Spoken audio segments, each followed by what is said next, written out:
Hay muchas cosas que aprender, muchas cosas que se van a quedar en el tintero en la mañana de hoy, en este capítulo 3 del Evangelio de Marcos. Y la verdad que qué cosa más bonita hay que predicar de Jesús. Qué cosa más hermosa hay que predicar de Él.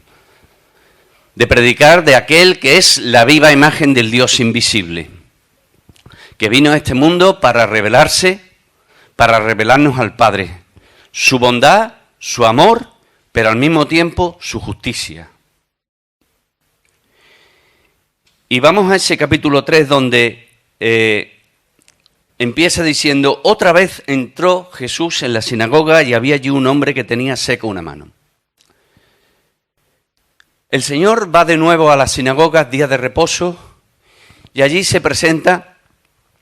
Y hay una circunstancia que llama la atención, y es que hay un hombre que está inhabilitado, por así decirlo, que está enfermo, que está imposibilitado, porque tiene, dice, una mano seca.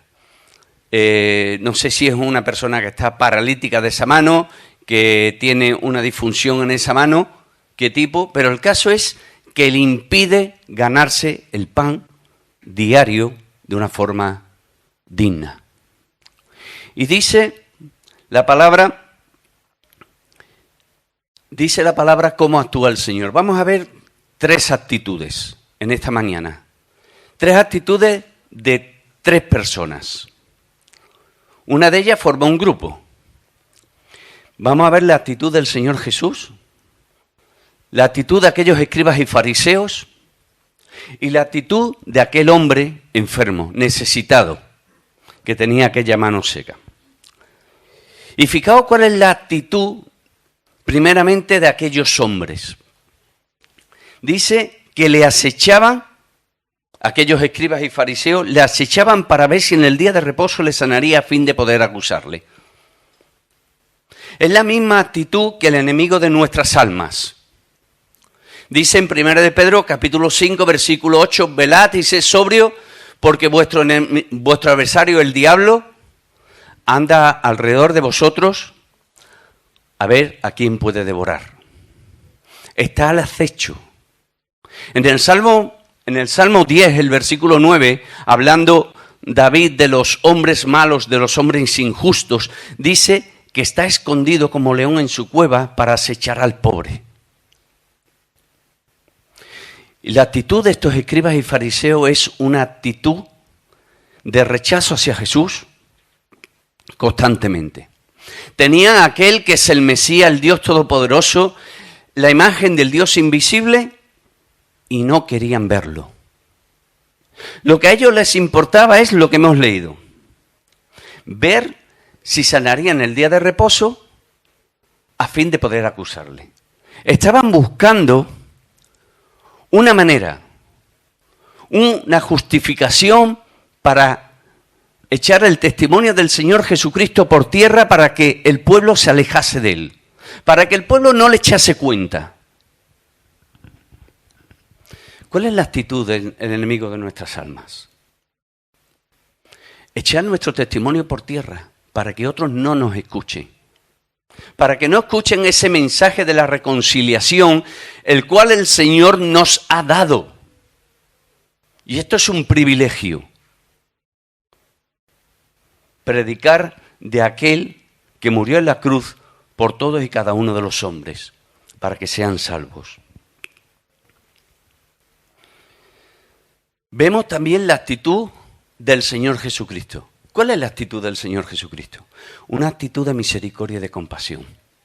Al contrario que aquellos escribas y fariseos no veían la necesidad de aquel hombre, porque es que no les importaba la vida de aquel hombre, les era indiferente la vida de aquel hombre, y después veremos por qué digo esto.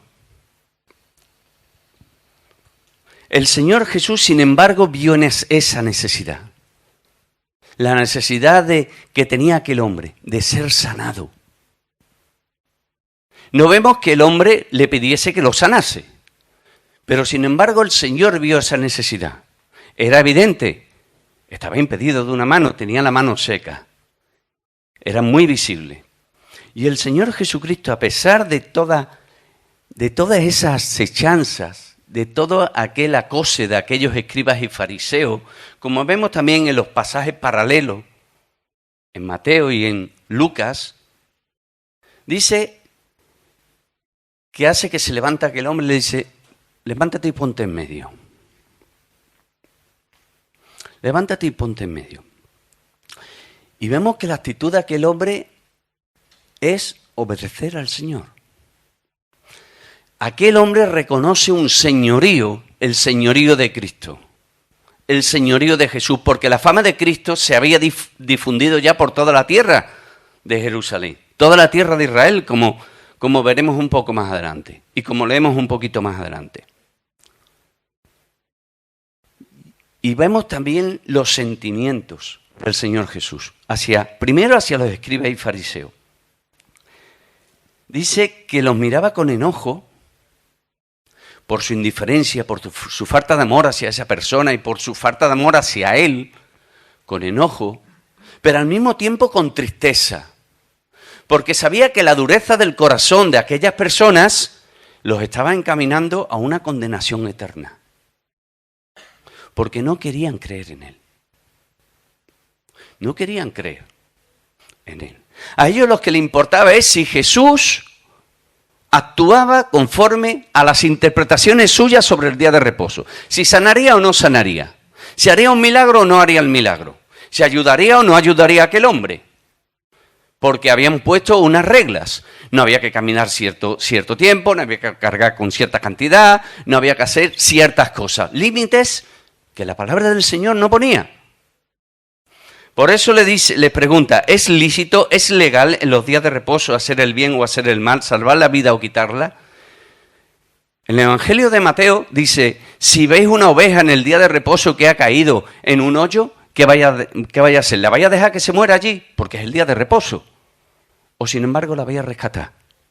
Pues más importante es la vida de un hombre que la vida de una oveja. Por tanto, es lícito hacer el bien. Y dice que ellos callaban. ¿Por qué callaban? Porque sabía que si hablaban, iban a meter la pata. El Señor le iba a responder, iba a callarlos, como ocurrió en más de una ocasión. Pero ellos callaban.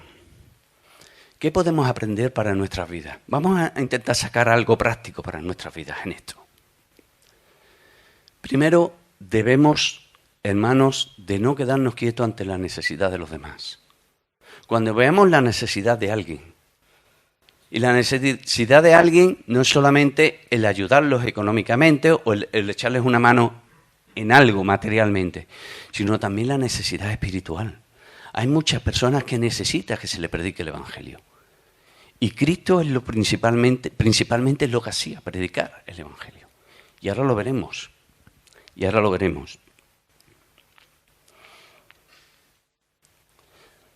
Debemos de ayudar a la persona que está necesitada. Ayudarlo. Hermano, no seamos como dice Santiago, aquel que ve la necesidad en el hermano y dice,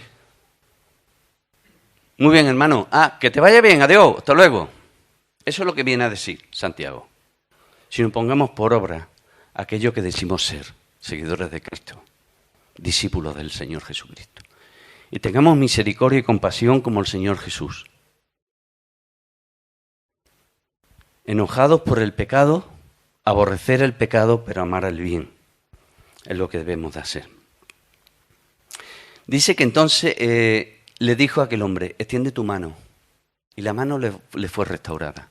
Al Señor Jesucristo le importó poco lo que ellos opinaran en aquel momento.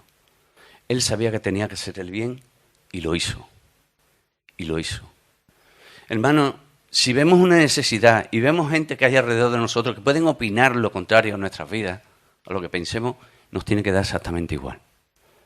Nosotros somos luz y sal en esta tierra y tenemos que demostrarlo. Debemos de demostrarlo. Fallaremos, seguro. Defraudaremos, seguro, porque somos imperfectos. El único que fue perfecto, es el Señor Jesucristo. Pero intentémoslo, hermano, intentémoslo. ¿Qué podemos aprender de aquel hombre, de la mano seca? Vemos que no habló en ningún momento, solamente actuó, solamente obedeció. Esa debe de ser nuestra actitud ante la palabra del Señor. Confiar en Él y actuar y obedecer. Y en aquello en que sintamos, a través de la palabra, a través del Espíritu Santo, que debemos de hacerlo delante del Señor, porque el Espíritu nos habla a cada uno de forma diferente. Hoy, en estos momentos, nos está hablando a todos y cada uno de nosotros de forma diferente. El Señor nos quiere enseñar algo hoy a cada uno. Hacerlo, hagámoslo, hermano, hagámoslo. Seguimos más adelante. Muchos dicen que salidos los fariseos tomaron consejo con los herodianos contra él para destruirlo. Fijaos cuál es la reacción de aquel hombre. Aquellos hombres, aquellos escribas y fariseos no se alegraron de aquel hombre que fue sanado. Su sentimiento no era de alegría y de gozo porque aquel hombre fue sanado de aquella necesidad y podía ganar dignamente su sueldo o su vida o su alimento dignamente. No se alegraron por eso.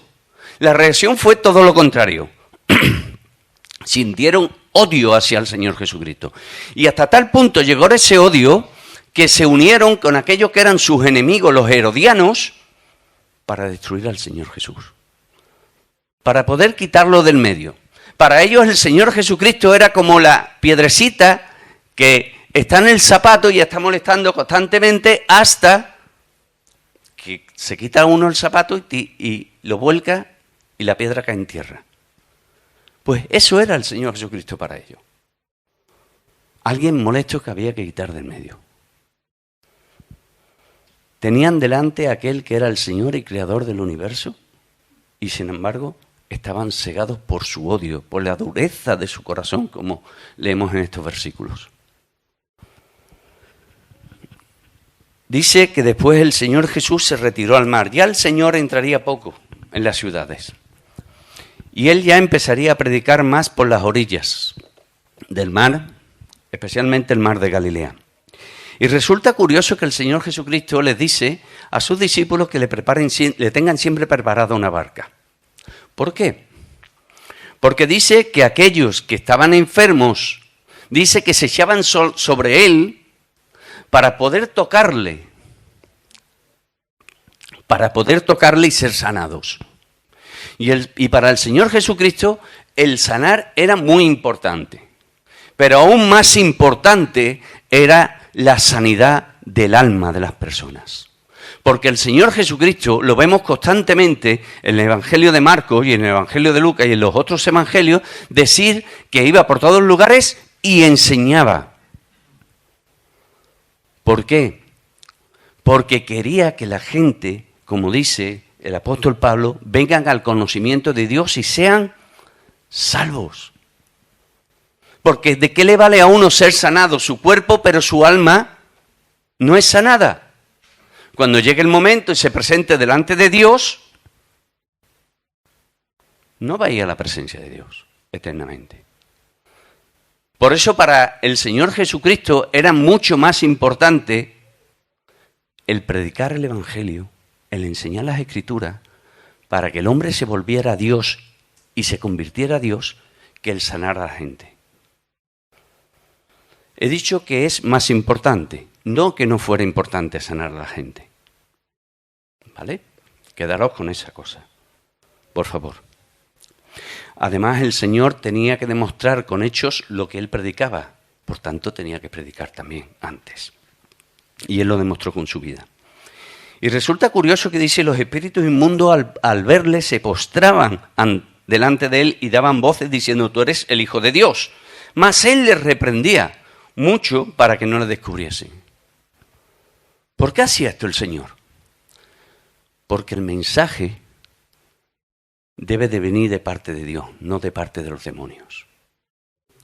El Señor siempre reprende, siempre ha reprendido, y el apóstol Pablo ocurrió, como comentaba hoy esta mañana con un hermano, cuando aquella mujer que decía, estos son mensajeros de Dios, y permitidme que lo parafrasee, que traen, que hablan del camino de la salvación o de un camino de la salvación. ¿Y qué hizo Pablo? Le reprendió y echó el espíritu de ella. El Señor quería que creyesen por su palabra, por la palabra de aquellos que vamos a seguir sus enseñanzas, aquellos que nos hemos rendido a sus pies.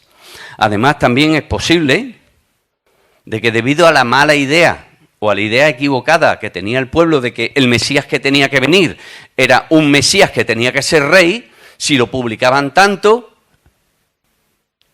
querían cogerlo y hacerlo rey. Pero ese no era el plan de Dios. El plan de Dios no era ese. Ese no era el motivo por el cual había venido el Señor Jesús. Jesús vino para morir y pagar en la cruz por los pecados del hombre, de todo hombre y de toda mujer. Vemos también los versículos 13 al 21, que dice que el Señor nos cuenta de cómo el Señor Jesús escoge a aquellos 12 discípulos. De entre todos los discípulos que le siguieron, de entre todas las personas que le siguieron, escogió a 12. Y esto era un momento muy importante en el ministerio del Señor Jesucristo, porque tenían que conocer la elección del Padre sobre aquellos 12 que iban a ser sus discípulos, aquellos que iba a tener que enseñar en momentos íntimos la palabra. Porque el Señor a partir de ahí se apartaba con aquellos 12 discípulos para enseñarles las Escrituras, para enseñarles el Evangelio, para enseñarles la teoría que después tendrían que poner en práctica. Además, aquellos 12 iban a ser sus sucesores. Fijaos que no escoge a uno, escoge a 12.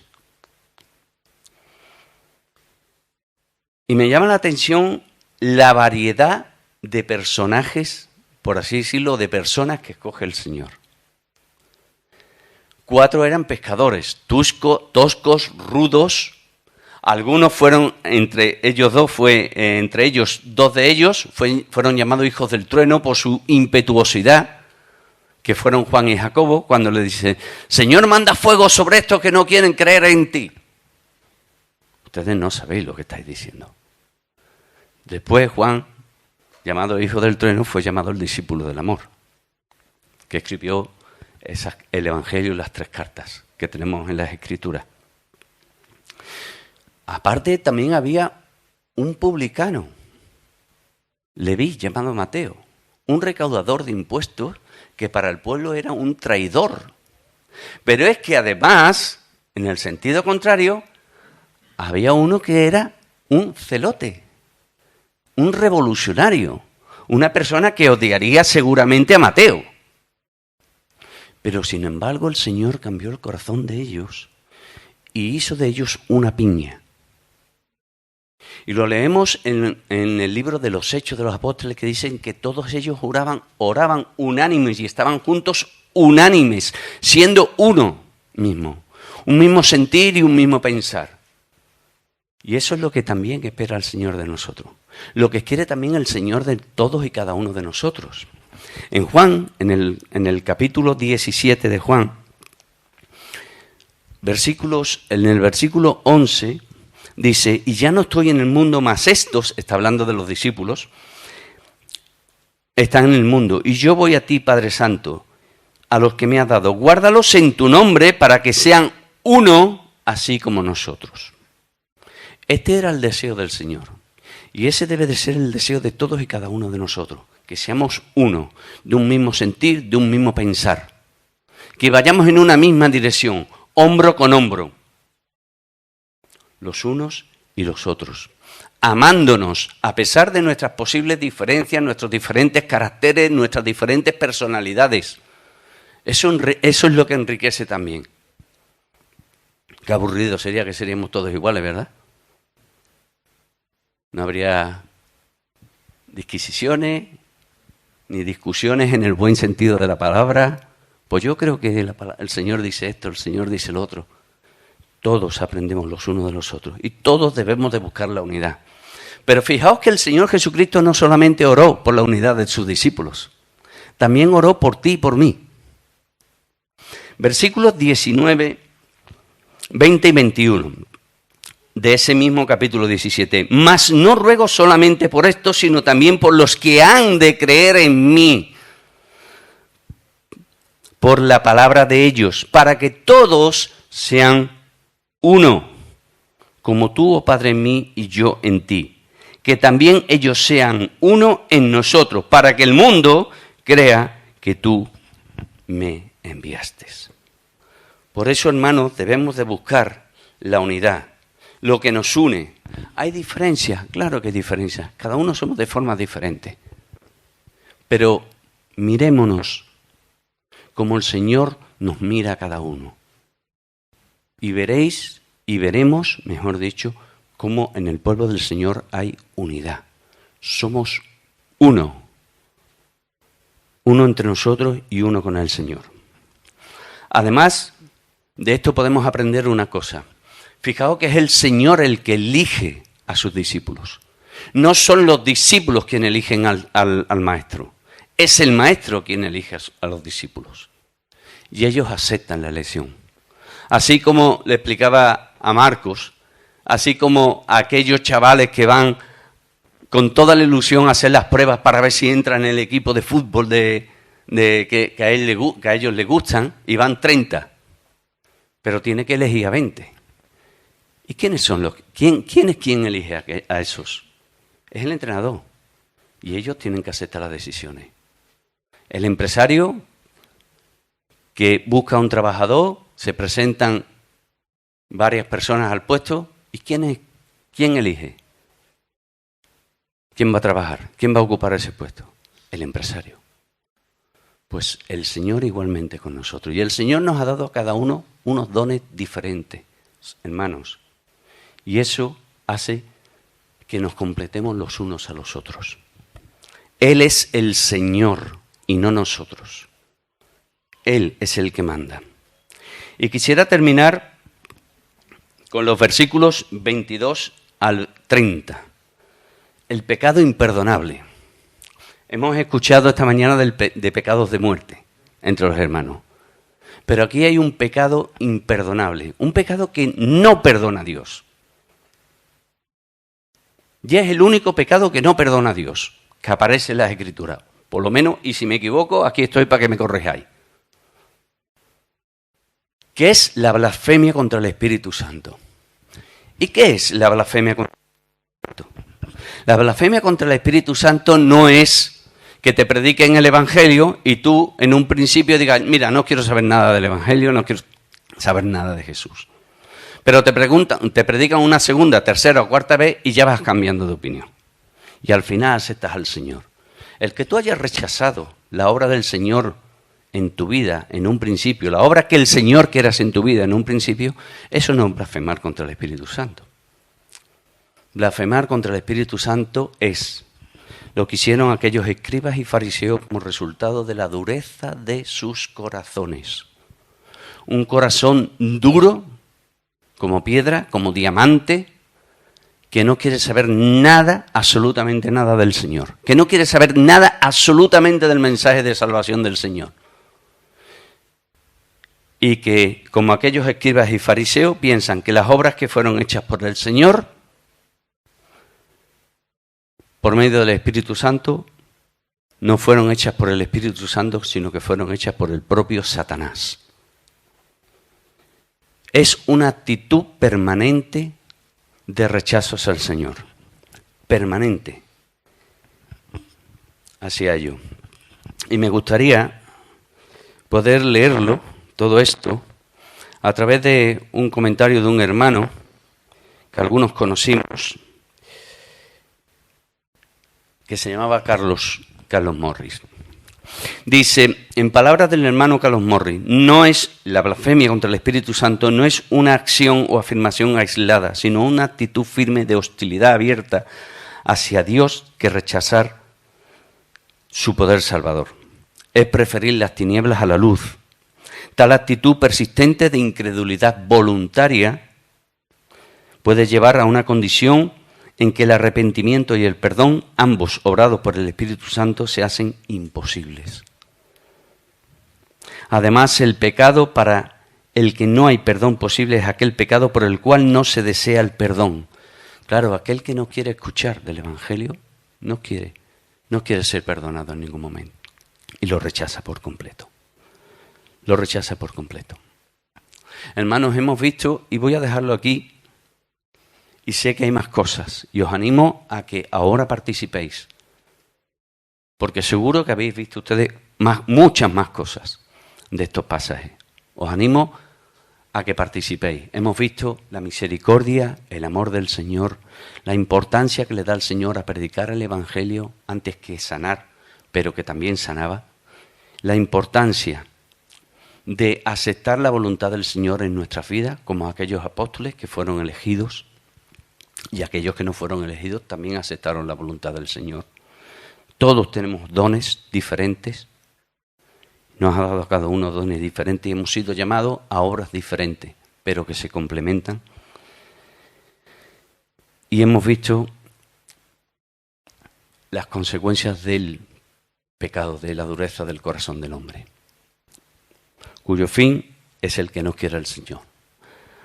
Así que, hermanos, que tampoco nosotros endurezcamos nuestros oídos ni nuestros corazones a la palabra del Señor. Que el Señor nos ayude.